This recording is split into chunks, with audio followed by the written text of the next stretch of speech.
आज के इस लेक्चर में हम लोग देखने जा रहे हैं कि मास्टर थ्योरम का यूज़ करके हम लोग किस तरीके से मास्टर थ्योरम पे बेस्ड प्रॉब्लम्स को सॉल्व कर पाएंगे और उन प्रॉब्लम से टाइम कॉम्प्लेक्सिटी कैलकुलेट कर पाएंगे। एक एग्जाम्पल हमने कल गो थ्रू किया था, हम उसको ही आज आगे लेके जा रहे हैं अगले स्टेप तक और फिर समझने वाले हैं मास्टर थ्योरम को। इस पर्टिकुलर प्रोसेस को समझने के लिए मैं ओपन कर लेता हूँ पेंट। नाउ पेंट पे सबसे पहले हम डाल लेते हैं हमारा फॉर्मूला। तो जो फॉर्मुलेशन हमारा है वो फॉर्मुलेशन क्या है? That formulation is T of N, that is time complexity of N function या N inputs is equal to A of capital T and that particular problem is divided into N by B number of sub parts plus a function जो कि responsive है उसके recursive relationship के लिए, that is F N. So इस तरीके से ये हमारा फॉर्मूला है, फॉर्मुलेशन है मास्टर थ्योरम का। ठीक है, अब मान लीजिए हमें एक प्रॉब्लम दी गई मास्टर थ्योरम के ऊपर। यहां पे तीन केसेस होते हैं, हम पहले पहला केस देखने वाले हैं। तो जो प्रॉब्लम हमको दी है that is T of N is equal to 9t n divided by 3 plus n। ठीक है, इसके अंदर हमको सबसे पहले a की वैल्यू पता करनी है। तो a की वैल्यू हमारी हो गई 9। देन सेकंड थिंग जो हमारी है दैट इज b की वैल्यू।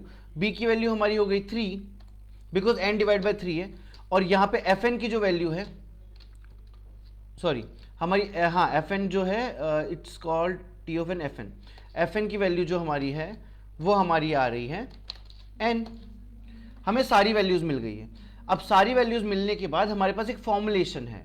वो फॉर्मुलेशन ये बोलता है कि आपको अप्लाई करना है formulation n to the power log of base b the power a minus epsilon. ठीक है, ऐसा एक फॉर्मुलेशन हमको अप्लाई करना है। तो हम अप्लाई करते हैं फॉर्मुलेशन, दैट इज हम यहां लिखते हैं n is equal to big O notation and यहां पे लिखते हैं n की पावर में जाएगा log ऑफ बेस 3, b आएगा तो log ऑफ बेस 3 हो जाएगा कि पावर 9 हो जाएगा। तो हम ये बोल सकते हैं it is log of base 3 की power 9 will be log of 2। ठीक है, माइनस एप्सिलॉन।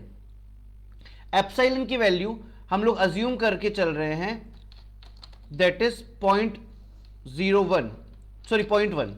तो अगर हम इसको सॉल्व करें तो ये बनेगा n is equal to big O notation of n की पावर 1.9। और हमें ये बोला गया है कि यहां पे जो पावर है n की, तो n की पावर यहां पे क्या है 1। So n to the power of 1 is equal to big O notation n to the power of 1.9। It means हमें ये बोला गया है कि जब आप इस फॉर्मुलेशन को अप्लाई करेंगे, इस वाले फॉर्मुलेशन को, तो आपका जो f ऑफ n है वो हमेशा छोटा होना चाहिए इससे। And we can clearly see that n to the power 1 is always smaller than n to the power 1.9। ठीक है, तो यहां पे हमारा जो फर्स्ट केस है वो एग्जिस्ट करता है। ठीक है, इसी तरीके से हम लोग काफी अलग अलग प्रॉब्लम सॉल्व कर सकते हैं। अगर आप चाहें तो एक बार मैं हटा देता हूं, आपको एक प्रॉब्लम मैं और दे देता हूं कि आप यहां पे जाएं, यहां पे 9 की जगह आप लिख लें 8। ठीक है, और यहां पे आप कर दे 2। अब आप इसको सॉल्व करके देख लें। ठीक है, ये सॉल्व करने के बाद आपको एक और प्रॉब्लम देता हूं, आप यहां पे 8 की जगह 7 ले लीजिएगा एग्जाम्पल में, और बाकी सबको सेम रहने दीजिएगा। यहां पे n की पावर आप कर देना 2, फिर आप इसको सॉल्व कर लें। इस तरीके से मल्टीपल एग्जाम्पल्स आप सॉल्व कर सकते हैं। नाउ मैं एक ऐसा एग्जाम्पल लेने जा रहा हूं जहां पे केस 1 जो है वो एग्जिस्ट ही नहीं करेगा। तो मैंने लिया 2 एंड यहां पे हम ले लेते हैं n डिवाइडेड बाय 2 एंड सब कुछ ऐसा ही रख लेते हैं। अब यहां पे मुझे क्लियर है a की वैल्यू में फटाफट लिखता हूं दैट इज 2, b की value is equal to 2 and f of n मेरा जो आ रहा है that is equal to n। हो गया, अब इसको लिख देते हैं फटाफट से that n is equal to big O notation of n। अब आएगा यहां पे log of base 2 and power 2। तो log of base 2 and power 2 is equal to 1। तो मैं लिखता हूं इट्स पावर 1 माइनस एप्सिलॉन, और एप्सिलॉन की वैल्यू हमने अज्यूम करी है 0.1।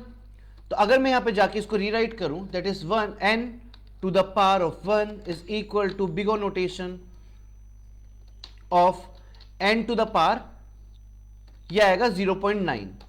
इस केस में आप देखो क्या ये जो चीज है ये इससे छोटी है? नहीं, बड़ी है। यहां पे जाके हमारा केस 1 जो होता है फेल हो जाता है। अब अगर आपका केस 1 फेल हो जाए तो आपको ट्राई करना है case 2। In that condition when आपका केस 1 फेल हो जाएगा तो आपको केस 2 पे जाना है। केस 2 पे ट्राई करने के लिए हम केस 2 को समझते हैं। तो हम आते हैं यहां पे केस 2 पे। केस 2 पे बोला गया F N is equal to N to the power log of base B of A, ये इसके बराबर होना चाहिए, ठीक है। और यहां पे आपको यहां दिख रहा है, यहां पे ये जो बराबर होगा ये किसके होगा, एन, एन आएगा बाहर, ठीक है। बाकी फॉर्मुलेशन सब कुछ सेम है, बिल्कुल ऐसे ही लॉग बी ऑफ ए, यहां पे भी आप देख सकते हो लॉग बी ऑफ ए, बस यहां पे एक एन एक्स्ट्रा है सेकंड केस के अंदर। तो एक बार देखते हैं इसको सॉल्व कैसे कर सकते हैं। तो हम हमारा फॉर्मुलेशन अप्लाई करते हैं सेकंड केस के लिए, क्योंकि फर्स्ट केस फेल हो चुका है हमारा। तो हमने लिखा n इज इक्वल टू, अब जो सेकंड केस लिखा जाता है ना वो आप क्लियरली यहां पे देख लो, थीटा नोटेशन में, दोनों जगह पे, यहां पे भी थीटा नोटेशन में, यहां पे भी थीटा नोटेशन में। जबकि इसके पहले वाला जो केस था हमारा केस 1, वो यहां पे बिगो नोटेशन में था, ठीक है। तो हमें इसका पूरा काम करना पड़ेगा थीटा नोटेशन में। तो मैं यहां पे जाता हूं और मैं थीटा का सिंबल मैं एस से रिप्रेजेंट करता हूं या फिर मैं ऐसी क्यू से रिप्रेजेंट करता हूं, ठीक है। यहां पे लिखता हूं मैं, फॉर्मुलेशन है N log of base B to the power of A, ऐसा करके फॉर्मुलेशन है, ठीक है। और यहां पे ये भी जो है ये भी पावर में है। इस फॉर्मुलेशन को सॉल्व करते हैं।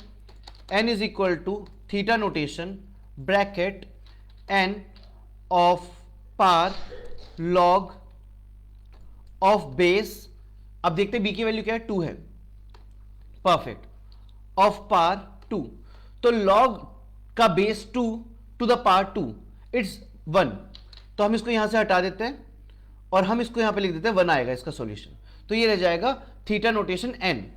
अब अगर मैं दोनों को देखूं तो उसने बोला सेकंड केस में कि आपने जो फॉर्मुलेशन अप्लाई किया है वो और आपका f ऑफ n बराबर होना चाहिए। या आई कैन सी दैट यहां पे भी n की पावर 1 है और यहां पे भी n की पावर 1 है, ये दोनों चीज इक्वल है। अगर दोनों चीज इक्वल है तो आपका केस 2 यहां पे एक्सेप्ट होता है, और केस 2 एक्सेप्ट होने के बाद आप इसका जो रिप्रेजेंटेशन करोगे वो इस तरीके से करोगे कि time complexity of n function is equal to theta notation of n log n, क्योंकि आपको सॉल्यूशन में यही गिवन है, आप यहां पे सॉल्यूशन देख लो, ठीक है। आपको गिवन है n log n, perfect. So this is how we calculated in the second case. अब इन सम केसेस जब आपका सेकंड केस फेल हो जाता है उस पर्पस में काम आएगा आपका थर्ड केस। तो एक एग्जांपल पिक करते हैं ऐसा जिसमें सेकंड केस फेल हो जाए। तो मैंने इसको फंक्शन लिया t ऑफ n/3, एक क्वेश्चन मैंने ऑटोमेटिकली ऐसा लिखा है जिसमें फर्स्ट और सेकंड केस मेरा फेल हो जाएगा, ठीक है। तो यहां पे अगर मैं जाऊं और मैं यहां पे फर्स्ट केस अप्लाई करता हूं, इन शॉर्ट a की वैल्यू मेरी, मैं वैल्यू चेंज करता हूं एक बार, a की वैल्यू मेरी यहां पे 1 है, b की वैल्यू मेरी यहां पे 3 है और थर्ड f ऑफ n मेरा n ही रहेगा। अब यहां पे आते हैं और पहले केस 1 लगाते हैं। तो हमने लिखा n of big O notation, bracket हमने डाला और हमें निकालना है n log base b, that is base is 3 to the power 1। तो 3 टू द पावर 1 बेसिकली ये किसी भी केस में एग्जिस्ट नहीं करेगा, और इसमें से हमको अभी एप्सिलॉन माइनस भी करना है। तो वो सब कुछ जब हम करेंगे ना, तो करने के बाद किसी भी कंडीशन में ये इससे छोटा नहीं होगा, मतलब जो n है हमारा वो छोटा नहीं रहेगा। तो यहां जाके मेरा केस फेल हो जाएगा, क्योंकि log to the base 3 to the power 1 कभी भी 1 से छोटा नहीं होता है, मतलब 1 ऑब्वियस सी बात है वो छोटा वैल्यू देगा आपको, तो यहां पे फेल हो जाना है। अब अगर हम इसमें जाएं और हम निकालने की कोशिश करें, इसमें बेसिकली अगर सेकंड केस अप्लाई करते हैं, तो सेकंड केस अगर हम इसमें अप्लाई करें और हम इसको हटा दें यहां से और इसको रिप्रेजेंट करें थीटा नोटेशन में, थीटा नोटेशन लगाने के बाद अगर हम यहां पे जाते हैं और यहां पे कुछ अप्लाई करने की कोशिश करते हैं, वो एप्लीकेशन क्या होगा, हम यहां पे लिखेंगे, हमारा फॉर्मुलेशन हमारा यहां पर है, that is n to the power log of base 3 की पावर हो जाएगा 1, log base 3 to the power 1। आपको जो यहां पे सॉल्यूशन देगा वो सॉल्यूशन मैं आपको ऑलरेडी लिख के देता हूं, ये 1/3 देता है आपको, ठीक है। And 1/3 is never equal to 1, तो वो भी हम रिजेक्ट कर देंगे। यहां पे केस 2 भी हमारा फेल हो जाएगा। यहां पे जो हमारा सीधा आएगा वो आएगा हमारा केस 3। अब केस 3 हमको क्या बोलता है? केस 3 हमको ये बोलता है कि Fn is greater than n to the power log base of a।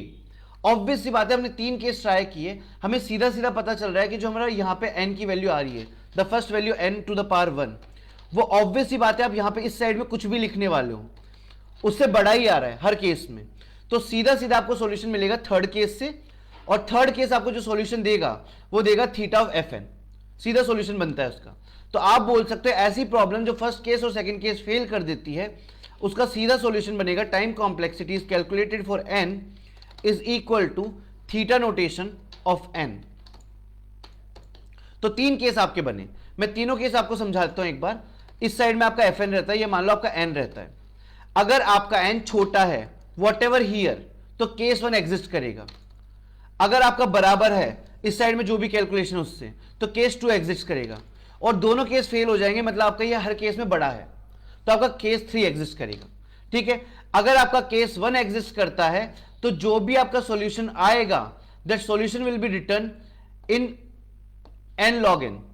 ठीक है, सेकंड जो आ रहा है that will be also return in n log n but with the theta notation. Third जो आएगा वो सिर्फ n में लिखा जाएगा। तो this is how you calculate recurrence relationship using master theorem for आपका डिवाइड एंड कॉन्कर एल्गोरिथम।